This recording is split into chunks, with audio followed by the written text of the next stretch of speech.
오늘 우리에게 주시는 말씀은 창세기 47장 25절에서 26절 말씀입니다.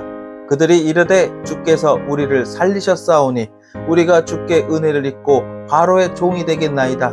요셉이 애굽 토지법을 세우매 그 5분의 1이 바로에게 상납되나 제사장의 토지는 바로의 소유가 되지 아니하여 오늘날까지 이르니라.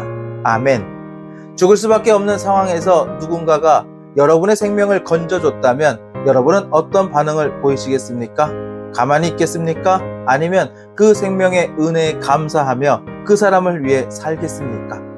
애굽 백성들은 살기 위해 모든 소유를 잃었고 마지막으로 남은 것은 그들 자신의 생명이었습니다. 요셉은 그 생명을 살렸고 그들은 이렇게 고백합니다. 창세기 47장 25절 말씀입니다. 그들이 이르되 주께서 우리를 살리셨사오니 우리가 주께 은혜를 입고 바로의 종이 되겠나이다. 살려주신 은혜 앞에서 그들은 종이 되는 것을 조금도 주저하지 않았고 오히려 감사했습니다.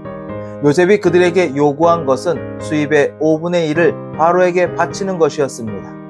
그들은 이것을 세금으로 여기지 않았고 감사의 표현으로 여겼습니다. 왜일까요? 그들은 분명히 인식하고 있었습니다. 자신들이 죽을 자였고 요셉이 생명을 주었다는 사실을. 여러분, 이 시대의 크리스천은 이보다 더 큰 은혜를 받은 자들입니다.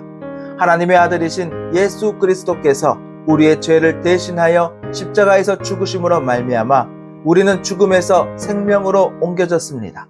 그런데 그 은혜를 받았다고 하면서도 왜 그 은혜를 받은 이후의 삶에서는 헌신이 사라졌습니까? 왜 여전히 자기중심적 유익만을 쫓으며 살아갑니까? 애굽 백성들도 받은 은혜를 기억하며 5분의 1을 드렸는데 그런데 하나님의 자녀된 우리는 왜 하나님의 말씀에 인색하게 반응하고 온전히 헌신하는 것을 망설이는 걸까요? 하나님의 은혜를 기억하는 사람은 그분의 말씀을 소홀히 하지 않습니다. 그런데 요즘 헌신이 약해진 건 우리가 그 은혜를 잊어버렸기 때문입니다. 영적인 기억 상실이 그 원인입니다. 하나님께서 우리를 어디에서 건지셨는지를 잊었기 때문입니다. 여러분은 기억하십니까? 여러분이 영적으로 죽어있던 상태에서 어떻게 구원을 받았는지를. 고린도후서 5장 15절 말씀입니다. 그가 모든 사람을 대신하여 죽으심은 살아있는 자들로 하여금 다시는 그들 자신을 위하여 살지 않고 오직 그들을 대신하여 죽었다가 다시 살아나신 이를 위하여 살게 하려 함이라. 우리는 천국의 보장만 받는 것이 아닙니다. 우리는 존재의 목적이 바뀐 사람들입니다. 나를 위해 살지 않고 나를 위해 죽으신 주님을 위해 살아야 하는 사람들입니다. 은혜는 방향을 바꿉니다. 삶의 무게중심을 하나님께로 옮깁니다. 예수님께서 우리를 위해 피와 물을 쏟으셨습니다. 그런데 우리는 시간 한 줌, 물질 한 조각을 내놓지 못하고 망설입니다. 헌신은 선택이 아니라 은혜에 대한 당연한 반응입니다. 사무엘상 12장 24절 말씀입니다. 너희는 여호와께서 너희를 위하여 행하신 그 큰 일을 생각하여 오직 그를 경외하며 너희의 마음을 다하여 진실이 섬기라. 하나님을 경외하는 것은 감정이 아니라 태도입니다. 하나님을 기억하는 사람은 마음을 다하여 섬깁니다. 진실은 말이 아니라 삶으로 드러나는 것입니다.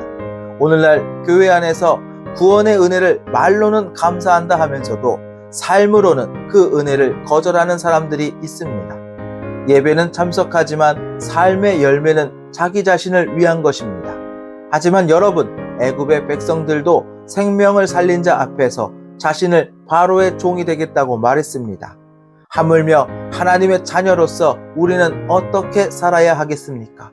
5분의 1도 기꺼이 드린 그들의 모습은 우리가 하나님께 드릴 11조, 시간, 열정, 재능, 모든 삶의 자리를 되돌아보게 합니다. 하나님께서 우리에게 말씀하신 것이 무겁다고 느껴진다면 그것은 은혜의 무게를 가볍게 여긴 것입니다. 진정으로 은혜를 받은 사람은 헌신하지 않을 수 없습니다. 왜냐하면 그 생명을 건진받았기 때문입니다. 우리가 받은 구원은 물질이나 조건으로 설명될 수 없는 영원한 생명이며 그것을 베푸신 분은 전능하신 하나님입니다. 우리는 선택해야 합니다.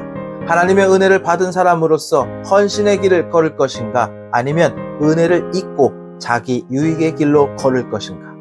이 질문은 단지 한 번의 결단이 아니라 매일 삶에서 반복되는 영적인 선택입니다. 여러분이 지금 교회에 나아가 예배 드리는 이유는 무엇입니까? 단지 형식입니까? 아니면 그 은혜에 대한 감사의 표현입니까? 시간을 드릴 때, 물질을 드릴 때, 재능을 드릴 때 우리는 예수 그리스도의 십자가 앞에 무릎 꿇고 있는 것과 같습니다. 주님은 물과 피를 아낌없이 쏟으셨습니다. 우리를 위하여, 나를 위하여. 그런데 여러분은 얼마나 드리고 있습니까? 우리가 하나님의 구원의 은혜를 기억한다면 헌신은 감정이나 분위기의 문제가 아닙니다. 그것은 믿음의 반응이고 살아있는 감사의 증거입니다. 복음은 단지 우리를 위로하거나 격려하기 위한 것이 아니라 우리의 삶을 완전히 뒤흔들고 새롭게 하기 위한 하나님의 능력입니다. 구원의 은혜는 우리를 죽음에서 건져내었고 이제는 하나님의 뜻 안에서 완전히 헌신된 사람으로 살게 합니다. 그러니 이제 자신에게 물으십시오. 나는 지금 누구를 위해 살고 있는가? 은혜를 기억하는 사람만이 헌신의 무게를 기쁘게 감당할 수 있습니다.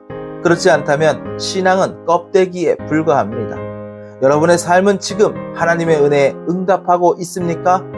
다시 묻습니다. 예수님이 여러분을 살리셨는데 여러분은 그 은혜에 어떻게 반응하고 있습니까? 기도드리겠습니다. 살아계시고 역사하시는 하나님 아버지, 죽을 수밖에 없던 자들을 살리신 은혜 앞에 애국 백성들이 종이 되기를 주저하지 않았던 것처럼 우리의 생명을 살리신 주의 은혜 앞에 반응하게 하여 주옵소서. 구원의 은혜를 받았으나 잊고 살아가는 자가 되지 않게 하시고 은혜를 기억함으로 매일 삶 속에서 헌신하게 하옵소서. 은혜의 인색한 심령을 깨트려 주시고 주님께서 행하신 그 일을 날마다 마음에 새기며 살게 하여 주옵소서. 하나님의 말씀 앞에서 계산하지 않게 하시고 헌신을 무거운 짐이 아니라 은혜에 대한 기쁨의 반응으로 여기게 하여 주옵소서.